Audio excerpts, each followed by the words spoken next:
नमस्कार साथियों, स्वागत है आपका अपने YouTube चैनल वाईके ऑनलाइन एजुकेशन में। दोस्तों, हमारा एनसीईआरटी का सीरीज़ चल रहा है जिसमें 9th और 10th का हम पूरा सिलेबस कवर कर चुके हैं। यदि आपने प्रीवियस वीडियोस नहीं देखे हैं तो जाकर ज़रूर देख लीजिए। आपको प्लेलिस्ट में उसका लिंक मिल जाएगा या नीचे डिस्क्रिप्शन बॉक्स में भी आपको उसका लिंक मिल जाएगा, आप वहाँ से भी डायरेक्ट देख सकते हो। तो चलिए, आज हम 11th का शुरू कर रहे हैं। हमारा पहला चैप्टर आज शुरू होगा, तो बने रहिए वीडियो में लास्ट तक। इत्मीनान से कॉपी पेन लेकर के बैठ जाइए। और मैं आपको हमेशा कहती हूँ, चाहे आप किसी भी एग्ज़ाम की तैयारी कर रहे हैं, अगर आपने एनसीईआरटी की बुक्स जो है अच्छे से पढ़ ली हैं तो डेफिनेटली आपके निकलने के चांसेस बहुत ज़्यादा बढ़ जाते हैं। तो चलिए शुरू करते हैं आज का वीडियो। यदि आपने अभी तक चैनल को सब्सक्राइब नहीं किया है तो कर लीजिए। अपने दोस्तों के साथ शेयर करना बिल्कुल भी ना भूलिए, और अगर सेशन पसंद आए तो एक लाइक ज़रूर कीजिएगा। तो चलिए बढ़ते हैं आगे। सबसे पहले हम कुछ कोटेशंस देख लेते हैं, क्योंकि कई बार जो लोग टीजीटी पीजीटी की एग्ज़ाम की तैयारी कर रहे हैं ना, तो उनके लिए कोटेशन भी कई बार पूछ ले जाते हैं। तो चलिए देखते हैं क्या ये कौन कौन से साहित्यकारों के द्वारा ये कहा गया है। देखो, सबसे पहला है, कोई भी पुस्तक कुछ शब्दों का संघात है। शब्दों के समूह ही तो पुस्तक कहलाते हैं, परंतु वे शब्द सजाकर इस प्रकार रखे गए होते हैं कि उनसे हम एक अर्थ पाते रहते हैं। साहित्य का व्याकरण हजारी प्रसाद द्विवेदी। तो ये आपको ध्यान रखना है। कोटेशन किसका है? हजारी प्रसाद द्विवेदी जी का है। उन्होंने साहित्यिक पुस्तक के बारे में कहा है, और साहित्य का व्याकरण की मतलब एक रचना उनकी है, एक निबंध है, एक लेख है साहित्य का व्याकरण, उससे ये लेख लिया गया है। ठीक, तो चलिए दूसरा देख लेते हैं। कलाकार होने के लिए ज़रूरी है कि वह चीज़ों को कस कर पकड़े और अनुभव को स्मृति को अभिव्यक्ति में, तत्व को रूप में डाले। तो ये क्या है? कला का प्रयोजन अर्नस्ट फिशर ने ये कहा है। ठीक है, तो ये भी आपको ध्यान रखना होगा। चलिए अगला पढ़ते हैं। कहानी शायद समय की कला है। समय के साथ कहानी अनेक प्रकार की कलाएं दिखाती है। कभी वर्षों को समेटकर एक क्षण में बांध लेती है, कभी क्षण को खोलकर वर्षों में फैला देती है, कभी समय के दायरे को तोड़ती है, कभी टुकड़ों को जोड़कर एक दायरा बनाती है। तो कितनी अच्छी बात कही है। कहानी और फैंटेसी, नामवर सिंह की का ये लेख है। ठीक है, कहानी और फैंटेसी नाम से उन्होंने एक आलोचना लिखी है, एक निबंध लिखा है, तो उससे ये लिया गया है। ठीक है, तो ये भी आपको ध्यान रखना है। तो आज का हमारा पहला अध्याय इसमें है प्रेमचंद जी के बारे में। बहुत ही मेरे फेवरेट ये उपन्यासकार हैं, और हमेशा इनसे हर क्वेश्चन में प्रश्न बनते हैं, तो आपको इनको ध्यान से पढ़ना है। ठीक है, हम आज इनके बारे में बहुत सारी जानकारी यहाँ से जुटाने वाले हैं। तो चलिए देखते हैं। सबसे पहले इनका एक कोटेशन है, जीवन में साहित्य का स्थान। एक लेख इन्होंने लिखा था, उसमें इन्होंने लिखा है, साहित्य वह जादू की लकड़ी है जो पशुओं में, ईंट पत्थरों में, पेड़ पौधों में भी विश्व की आत्मा का दर्शन करा देती है। तो कई बार आपसे डायरेक्ट इस तरह से प्रश्न पूछा जाएगा कि ये जो किसके द्वारा कहा गया है। ठीक है, तो ये आपको ध्यान रखना है। जीवन में साहित्य का स्थान, प्रेमचंद जी का ये कहा गया है, इनके द्वारा कहा गया है। ठीक है, चलिए अब जरा हम इनके जीवन पर एक नज़र डाल देते हैं। यहाँ से भी प्रश्न बनते हैं, यदि आपको ध्यान हो तो। लेक्चरर 2018 के पेपर में एक बार पूछा गया था कि प्रेमचंद जी का जन्म स्थान कहाँ पर है, तो लम्ही गांव में इनका जन्म हुआ था। ठीक, मूल नाम इनका क्या था? धनपत राय था। ठीक, एक तो इनको नवाब राय भी कहा जाता था। इनके जो ताऊ जी थे, इन्होंने इनको प्यार से नवाब कहा था कि ये हमारा नवाब है। ठीक, तो नवाब राय नाम दिया था, लेकिन इनका जो पहले जो ये मूल नाम था ये क्या था? धनपत राय था। ठीक, जन्म 1880 लम्ही गांव उत्तर प्रदेश में हुआ था। प्रमुख रचनाएं हैं सेवा सदन, प्रेम आश्रम, रंगभूमि, निर्मला, कायाकल्प, गबन, कर्मभूमि, गोदान। ये क्या है? इनके उपन्यास हैं, ध्यान रखिएगा। ठीक, सोजे वतन, मानसरोवर 8 खंड में, यानी कि जो सोजे वतन है ये इनकी कहानियों का संग्रह है, और ये मानसरोवर के 8 खंडों में इनकी लगभग 300 से अधिक कहानियाँ मानसरोवर के 8 खंडों में संग्रहित हैं। ये आपको ध्यान रखना है। ठीक, कई बार पूछ लिया जाता है कि प्रेमचंद की कहानियाँ जो है किस संग्रह में संग्रहित हैं, तो मानसरोवर के 8 खंडों में संग्रहित हैं। ठीक, और गुप्त धन भी इनका एक कहानी संग्रह है, इसमें भी कुछ कहानियों का संग्रह है। ठीक, करबला, संग्राम, प्रेम की देवी, ये क्या है, इनके 3 बहुत ही प्रमुख नाटक हैं। ये 3 ही नाटक ये लिख पाए थे, करबला, संग्राम और प्रेम की देवी। ठीक, कुछ विचार, विविध प्रसंग, ये क्या है, इनके निबंध संग्रह हैं और इनकी मृत्यु जो है 1936 ईस्वी में हुई थी। चलिए कुछ और जानकारी इनके बारे में देख लेते हैं। प्रेमचंद हिंदी कथा साहित्य के शिखर पुरुष माने जाते हैं। कथा साहित्य के इस शिखर पुरुष का बचपन अभाव में बीता। स्कूली शिक्षा पूरी करने के बाद पारिवारिक समस्याओं के कारण जैसे तैसे बीए तक की पढ़ाई की। अंग्रेजी में एमए करना चाहते थे, लेकिन जीवन यापन के लिए नौकरी करनी पड़ी। सरकारी नौकरी मिली भी, लेकिन महात्मा गांधी के असहयोग आंदोलन में सक्रिय होने के कारण त्यागपत्र देना पड़ा। राष्ट्रीय आंदोलन से जुड़ने के बावजूद लेखन कार्य सुचारू रूप से चलता रहा। पत्नी शिवरानी देवी के साथ अंग्रेजों के खिलाफ आंदोलनों में हिस्सा लेते रहे। उनके जीवन का राजनीतिक संघर्ष उनकी रचनाओं में सामाजिक संघर्ष बनकर सामने आया, जिसमें जीवन का यथार्थ और आदर्श दोनों था। यानी कि प्रारंभ में जो प्रेमचंद जी ने रचनाएं की थी वो आदर्शवाद पर आधारित थी, लेकिन धीरे धीरे उन्होंने क्या किया, उसको यथार्थ से जोड़ने का प्रयास किया, क्योंकि उस समय की परिस्थितियां कैसी थी, असहयोग आंदोलन यानी कि आज़ादी के लिए क्या था, आंदोलन ज़ोरों पे चल रहे थे। महात्मा गांधी जी के आह्वान पे लोग आंदोलनों में उतर रहे थे, कूद रहे थे। तो इन्होंने इसके वजह से नौकरी भी छोड़ दी, क्योंकि महात्मा गांधी जी का आंदोलन उस समय छिड़ा हुआ था। तो फिर शुरुआत में तो इन्होंने क्या किया, आदर्शवाद पर लिखना शुरू किया, यानी कि इनके कहानियों में आदर्शवाद हमें ज़्यादा देखने को मिलता था। लेकिन धीरे धीरे इन्होंने क्या किया, आदर्शोन्मुखी यथार्थवाद, ठीक है, तो आदर्श, शुरुआत में आदर्श और बाद में उन्होंने यथार्थवाद की ओर रुख किया था। ठीक, ये बात भी आपको ध्यान रखनी है। चलिए आगे है, हिंदी साहित्य के इतिहास में कहानी और उपन्यास विधा के विकास का काल विभाजन प्रेमचंद को ही केंद्र में रख करके किया जाता है। अगर आप हिंदी साहित्य का इतिहास, अगर आपने काल विभाजन पढ़ा हो, आधुनिक काल का काल विभाजन, तो उसमें कहानी और उपन्यास का जो युग है उसको हम कहते हैं प्रेमचंद पूर्व युग और प्रेमचंद युग और प्रेमचंदोत्तर युग। ठीक है, तो ये आप देख पा रहे होंगे, प्रेमचंद पूर्व युग, प्रेमचंद युग और प्रेमचंदोत्तर युग, यानी कि केंद्र में कौन है, प्रेमचंद है। प्रेमचंद के पूर्व के कहानीकार या उपन्यासकार और प्रेमचंद के बाद के कहानीकार या उपन्यासकार। तो इस तरह से प्रेमचंद को केंद्र में रख करके इन दोनों ही विधाओं का सृजन हुआ है या विकास हुआ है। ठीक, यह प्रेमचंद के निर्विवाद महत्व का एक स्पष्ट प्रमाण है। वस्तुतः प्रेमचंद ही पहले रचनाकार हैं जिन्होंने कहानी और उपन्यास की विधा को कल्पना और रोमानियत के धुंधलके से निकालकर यथार्थ की ठोस जमीन पर प्रतिष्ठित किया।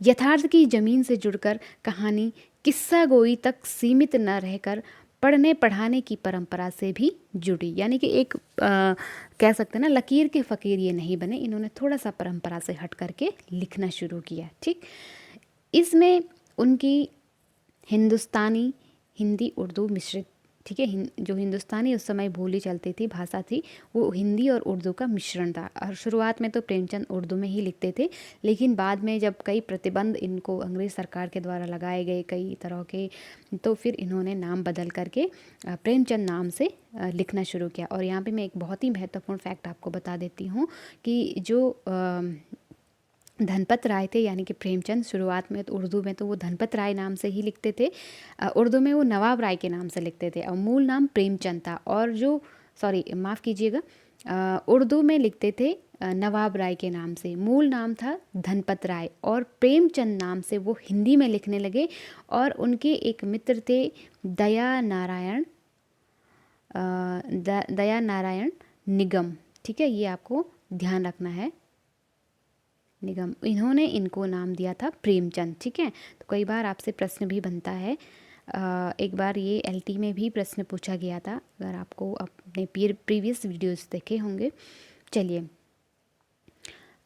फिर है, उनका आरंभिक कथा साहित्य कल्पना, संयोग और रोमानियत के ताने बाने से बुना गया है, लेकिन एक कथाकार के रूप में उन्होंने लगातार विकास किया और पंच परमेश्वर जैसी कहानी तथा सेवा सदन जैसे उपन्यास के साथ सामाजिक जीवन की कहानी का आधार बनाने वाली यथार्थवादी कला के अग्रदूत के रूप में सामने आए। तो आपको ध्यान रखना है, पंच परमेश्वर भी क्या है, प्रेमचंद जी की कहानी है, और सेवा सदन जैसा इन्होंने बहुत ही फेमस उपन्यास हमें दिए हैं। ठीक, फिर है यथार्थवाद के भीतर भी आदर्शोन्मुखी यथार्थवाद से आलोचनात्मक यथार्थवाद तक की विकास यात्रा प्रेमचंद ने की। यानी कि मैंने बताया था ना, यथार्थवाद के भीतर पहले वो आदर्शवाद को फॉलो करते थे और फिर आदर्शोन्मुखी यथार्थवाद से धीरे धीरे। ठीक, आदर्शोन्मुख यथार्थवाद स्वयं उन्हीं की गढ़ी हुई संज्ञा है।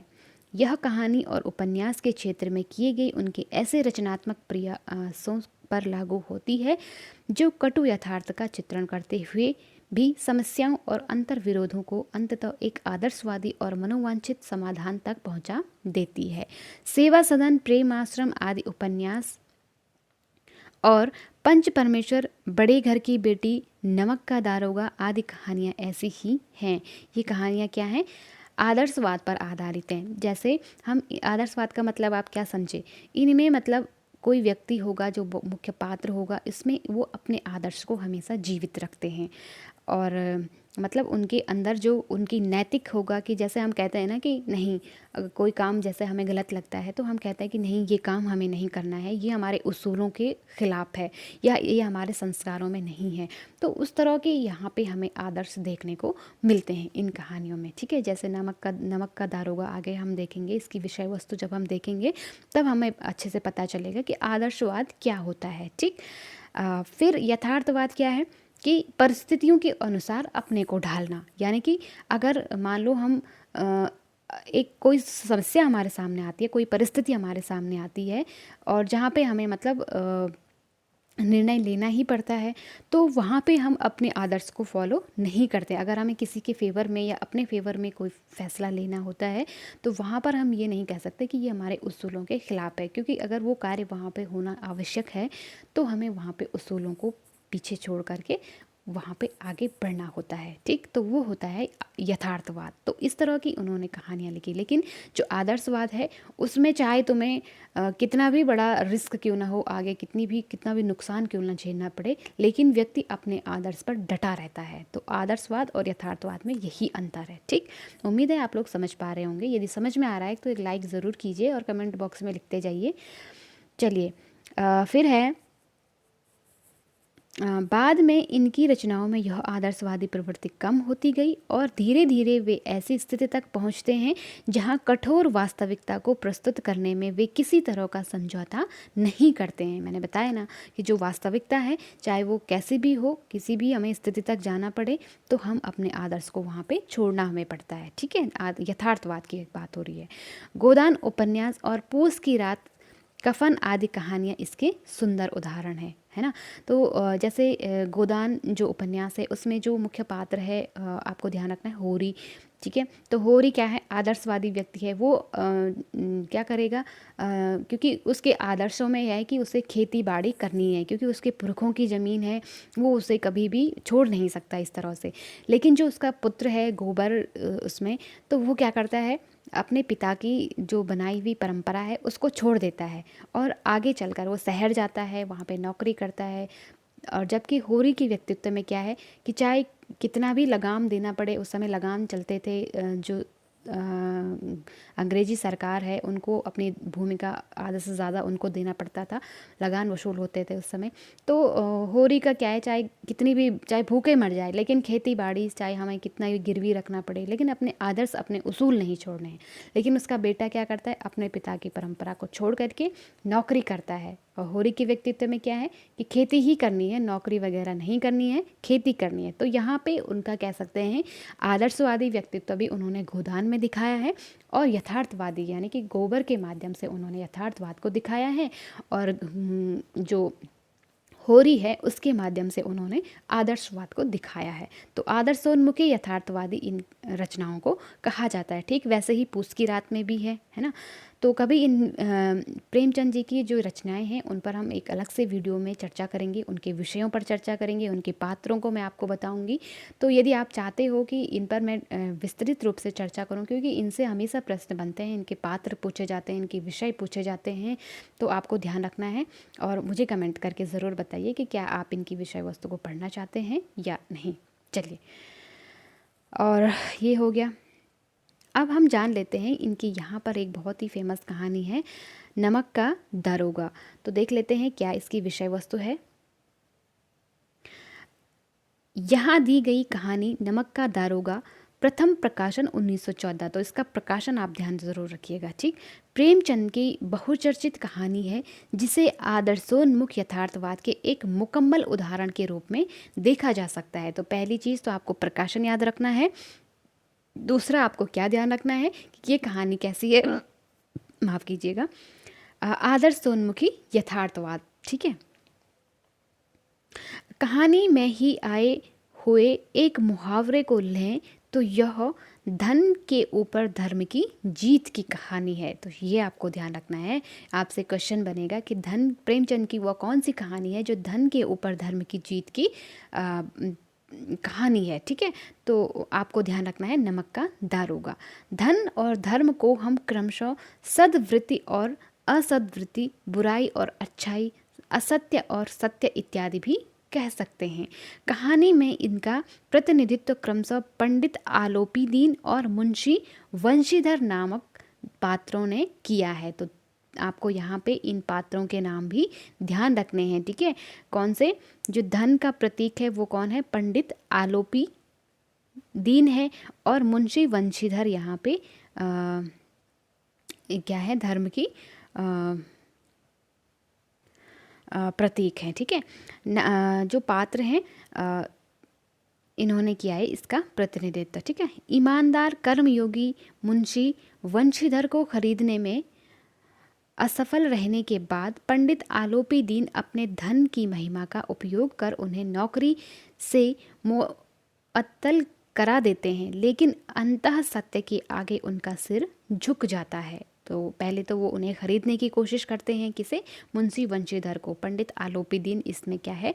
धन का प्रतीक है, ठीक है। और धर्म का प्रतीक कौन है? मुंशी वंशीधर। तो वंशीधर एक पुलिस विभाग में काम करता है, और वहाँ पे वो जो पंडित आलोपी दीन है वो कुछ मतलब अवैध कार्य करता है, जिसके कारण वो मुंशी वंशीधर को खरीदने की कोशिश करता है ताकि वो सारे आरोपों से बरी हो जाए। लेकिन मुंशी वंशीधर क्या है? एक आदर्शवादी व्यक्ति है, वो अपने आदर्श को नहीं छोड़ता है, अपने उसूल नहीं छोड़ता है। फिर अंततः जो पंडित आलोपी दीन है वो लास्ट में क्या करता है? अपनी हट जो है, अपनी जो क्रूरता है, वो उसे नौकरी से भी निकलवा देता है। लेकिन अंततः उसे ऐसा प्रतीत होता है कि जो व्यक्ति ईमानदार है वो अपने पद से विचलित नहीं हुआ, चाहे उसने पद से नौकरी ही छोड़ दी, हमने उसे नौकरी से ही निकलवा दिया। फिर लास्ट में वो अपनी सारी संपत्ति ही उसी के नाम कर देता है। तो ये इस कहानी का सार मैंने आपको बताया है। लेकिन अंतः सत्य के आगे उसको सिर झुक जाता है। वे सरकारी महकमे से बर्खास्त वंशीधर को बहुत ऊंचे वेतन और भत्ते के साथ अपनी सारी जायदाद का स्थायी मैनेजर नियुक्त करते हैं, और गहरे अपराध बोध से भरी हुई वाणी में निवेदन करते हैं कि परमात्मा से यही प्रार्थना है कि वह आपको सदैव ही नदी के किनारे वाला बेमुरव्वत उदंड किंतु धर्मनिष्ठ दारोगा बनाए रखे। तो ये पंक्ति भी ध्यान रखिएगा, कई बार डायरेक्टली पंक्ति पूछी जा सकती है ना। कहानी के इस अंतिम प्रसंग से पहले तक की समस्त घटनाएं प्रशासनिक और न्यायिक व्यवस्था में व्याप्त भ्रष्टाचार तथा उस भ्रष्टाचार की व्यापक सामाजिक स्वीकार्यता को अत्यंत साहसिक तरीके से हमारे सामने उजागर करती हैं। ईमानदार व्यक्ति के अभिमन्यु के समान निहत्थे और अकेले बढ़ते जाने की यथार्थ तस्वीर इस कहानी की बहुत बड़ी खूबी है। किंतु प्रेमचंद इस संदेश पर कहानी को ख़त्म नहीं करना चाहते, क्योंकि उस दौर में वे मानते थे कि ऐसा यथार्थवाद हमको निराशावादी बना देता है। मानव चरित्र पर से हमारा विश्वास उठ जाता है, हमको चारों तरफ बुरा ही नज़र आने लगती है। उपन्यास शीर्षक निबंध से, तो ये मतलब उन्होंने एक उपन्यास नाम से एक निबंध लिखा है, ठीक है। ये भी ध्यान रखना, उसके शीर्षक में उन्होंने ऐसा लिखा है, ठीक। इसीलिए कहानी का अंत सत्य की जीत के साथ होता है। कहानी आपको ध्यान रखनी है। नमक का दारोगा बहुत ही महत्वपूर्ण है। जो भी महत्वपूर्ण चीज़ें इस कहानी से थे, इसकी विषय वस्तु मैं आपको बता चुकी हूँ। पात्र आपको ध्यान रखने हैं, आलोपी दीन और मुंशी वंशीधर। और आलोपी दीन किसका प्रतीक है यहाँ पे? धन का प्रतीक है, ठीक है। धन यानी कि असत्य का या अन्याय का या असद्वृत्ति का, ठीक। और मुंशी वंशीधर क्या है? सत्य का प्रतीक है, धर्म का प्रतीक है, ठीक है, अच्छाई का प्रतीक है। तो ये आपको ज़रूर ध्यान रखना है। कई बार आपसे यहाँ से डायरेक्ट प्रश्न पूछे जाते हैं। विषय वस्तु मैं आपको बता ही चुकी हूँ। बाकी कहानी बढ़ाने के लिए बहुत लंबा ये वीडियो हो जाएगा। बहुत अच्छी कहानी है। जो विषय वस्तु थी, जो सार रूप में मैंने आपको बताया, वही है इसमें। बाकी जो इम्पोर्टेंट जहाँ से आपके प्रश्न बनने की संभावना है वो है इसके शब्द छवि या शब्द संपदा या शब्दकोश कहें। बरकंदाजी एक शब्द है, इसका मतलब ये उर्दू भाषा के शब्द हैं, ठीक है। बंदूक लेकर चलने वाला सिपाही या चौकीदार। सदा व्रत का मतलब होता है हमेशा अन्न बांटने का व्रत। मुख्तार का मतलब होता है कलेक्टरी में वकील से कम दर्जे का वकील। अलौकिक का मतलब होता है दिखाई न देने वाला। कातर का मतलब होता है परेशान या दुखी। अमले का मतलब होता है कर्मचारी मंडल या नौकर चाकर। अर्दली यानी कि ऑर्डरली जिसे हम कहते हैं, ठीक है, किसी बड़े अफसर के साथ रहने वाला ख़ास चपरासी को कहते हैं अर्दली। ये उर्दू के शब्द हैं, ठीक है, जो प्रेमचंद जी ने इस कहानी में प्रयोग किए हैं। फिर है तजवीज़, इसका मतलब होता है राय या निर्णय। अकारथ का मतलब होता है व्यर्थ। पचहिए का मतलब होता है पश्चिमी। तो ये कुछ शब्दावली है जो आपको ध्यान रखनी है, ठीक है। तो आज का ये सेशन इतना ही है। हमने प्रेमचंद जी के बारे में काफ़ी कुछ यहाँ से जाना है। अगर आपको एक बार में समझ में नहीं आया तो आप दोबारा से वीडियो चलाइए और कॉपी पेन लेकर के नोट डाउन करते रहिए इसके जो फैक्ट हैं, ठीक है। तो इससे ज़्यादा यहाँ से कोई प्रश्न बनने की संभावना नहीं है। ऐसा मुझे विश्वास है कि यहाँ से जितना भी मैंने बताया है वहाँ से उसके अंतर्गत से ही क्वेश्चन आने चाहिए। तो ये था आज का वीडियो जो हमने पढ़ा प्रेमचंद जी को। अगले वीडियो में फिर हम अगले किसी साहित्यकार या अगली रचना को लेकर, अगले पाठ को लेकर फिर हाज़िर होंगे। आज के लिए इतना ही। उम्मीद है आपको पसंद आया होगा। पसंद आया तो एक लाइक ज़रूर कीजिएगा, शेयर कीजिएगा और सब्सक्राइब कीजिएगा। अपने दोस्तों के साथ शेयर करना बिल्कुल भी ना भूलिए। और कमेंट करके मुझे ज़रूर बताइएगा कि इस सेशन से संबंधित आपका कोई भी प्रश्न हो, कोई भी सवाल हो, कोई भी क्वेरीज हो तो ज़रूर बताइएगा।